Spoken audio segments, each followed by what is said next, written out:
Welcome to our micro-documentary about Deliveroo. Deliveroo is a three-sided platform that connects restaurants, its own Deliveroo riders, and end consumers via its own app. It was founded in 2013 in London by Will Shu and Greg Orlovsky due to the lack of delivery options. Today, Deliveroo is available globally across 500 cities and towns in 13 countries, and according to its most recent financial results, its revenues increased by 166% in 2017 to £277 million. 4 years after its launch, Deliveroo's valuation exceeds $2 billion. How has Deliveroo been able to achieve such a high valuation within such a short period of time? And why have VCs been so keen on investing in Deliveroo? Deliveroo fulfills all three key ingredients to a successful platform that were identified by Credit Suisse in 2015. First, an efficient, low-cost system for matching up buyers and sellers and finding agreeable terms of trade. Second, it makes exchanges safe by fostering trust. Finally, its value proposition attracts both demand-side and supply-side participants. This is crucial since the network of producers and consumers is the chief asset, network effects. Platforms seek to maximize the total value of an expanding ecosystem in a circular, iterative, feedback-driven process. I use Deliveroo in Warwick as opposed to Just Eat, for example, just because of the offering they have, because I prefer the restaurants they have on their platform. And whenever I'm in London or somewhere else where Uber Eats is available, I use Uber Eats because it is usually faster and I think also less expensive.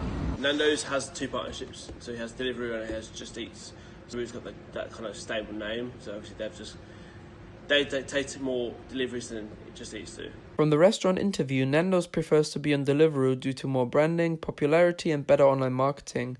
Meanwhile, Glovo follows a different route by offering not just food deliveries and operating a price range based on the distance of delivery, which might be more effective. The following graph further identifies that the competitive landscape for platform-to-consumer delivery market is very intense. Therefore, differentiating itself from competition will be key going forward. Most importantly, Deliveroo needs to remain focused on incentivizing restaurants, riders, and consumers to join and remain part of the platform. Innovation is key. There are three recent examples that illustrate this. First, the launch of Editions in 2017. An Edition is a delivery-only kitchen that aims to bring restaurants to new locations. The idea is to take food to where people are, but restaurants aren't. These Editions are community tailored since Deliveroo uses big data and machine learning to identify which areas lack which types of restaurants.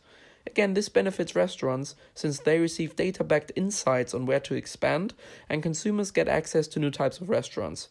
Second, the launch of Deliveroo Plus in 2017 for £7.99 monthly to get unlimited delivery. This incentivizes users to order through Deliveroo instead of doing order and collect, for example. Third, the recent launch of Marketplace Plus, which will allow restaurants joining Deliveroo to fulfill orders using either their own delivery network or Deliveroo's existing rider network.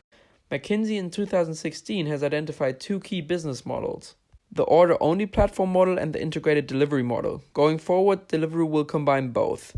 This means that it now incentivizes restaurants with their own delivery service to join the platform, which creates a positive feedback loop since this would increase choice for consumers. It also massively expands Deliveroo's total addressable market since restaurant-to-consumer delivery is significantly bigger. So how does Deliveroo impact its stakeholders? Yes, I'm quite happy about the service also because the app is quite efficient, so you can track wherever your food is, if it's being prepared or if it's being delivered, and usually the delivery times are quite accurate. It took them over an hour to deliver my food, and then again I contacted customer service and I got a voucher because I waited more than an hour even though it was not stated like this on the app. Okay. We started because we found that a lot of the area does delivery, and I find that the riders and the kind of relationship between ourselves and them is a bit affected. Obviously we're all getting really busy and they're all getting really busy, so I think that customers also complain quite a lot about missing items as well, which is obviously we know that some things are in there and some things aren't in there, so Following two tables summarize the key points from our online research and interviews with the different stakeholders. It's important to point out that for governments, the impact cannot be easily classified as positive or negative. They're facing a profound challenge. How can security be increased for those in the gig economy whilst retaining the flexibility that attracts people to it? The main challenges for Deliveroo include competition, which challenges its position in the winner-takes-most market. Also, Deliveroo is accused of exploiting riders due to the failure in meeting minimum employment contract. Are you aware of the working conditions of the drivers and like the riders? No, not really. I have no idea. Literally just open the back door, give me a number, and I just give me some food. That's about it. Okay, so you have no real No, idea. I have no idea what they do. Okay. However, Deliveroo has successfully prompted Prime Minister Theresa May to restructure employment practices through the Taylor Review, hence countering the zero-hour contract controversy. Also, Deliveroo has started to provide free insurance to all riders to protect them and their earnings if they're involved in an accident. They're also looking to proactively collaborate with the government to find a solution that maintains the flexibility of the gig economy while ensuring that workers are protected. Future plans that Deliveroo is considering include going public to get more investment, and there's also consideration to merge with Uber Eats to help with expansion in the US market. So I think now we have identified 5 key surprises during this project. The first one would be how hard it was to get the interviews actually. The second one was that the restaurants actually adjust their menu to suit the needs of a delivery service such as Deliveroo. Another one was that the restaurants, some higher end restaurants don't use Deliveroo because it doesn't match their brand and their target audience.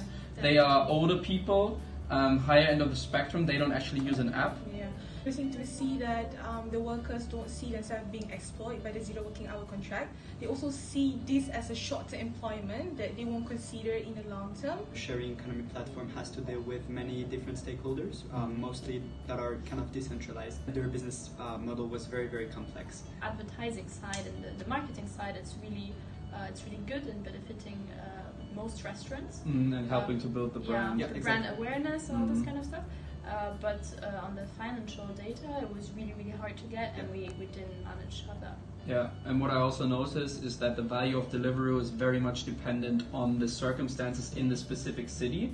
For example, in Leamington, there's a lot of students, so the higher end restaurants don't really focus on Deliveroo, whereas in cities such as London, where the customer is more up-end, the high-end restaurants also offer deliveries via Deliveroo. Yep, makes sense. We focus on our core competency and we divide our tasks effectively based on our capability. You and Matilda went for the interview because you're good with people relationship. So that's worked out well. And as for you, you're good with research, so that's why you have a lot of analytical skill to help us with our project. It's worth mentioning that Hazira had very, very good leadership skills. She was there from the very beginning, motivating us towards the same goal, and she always made sure that we're on the right track, always asking us if we needed help. So she created this kind of a very good environment from which we've been able to, on our side, build a very good team.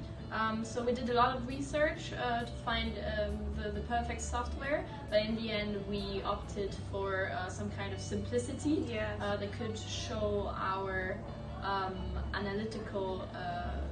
But I think now it's good. I'm quite happy with the result. It's very good. Keep on watching. Thank you for watching. Guys.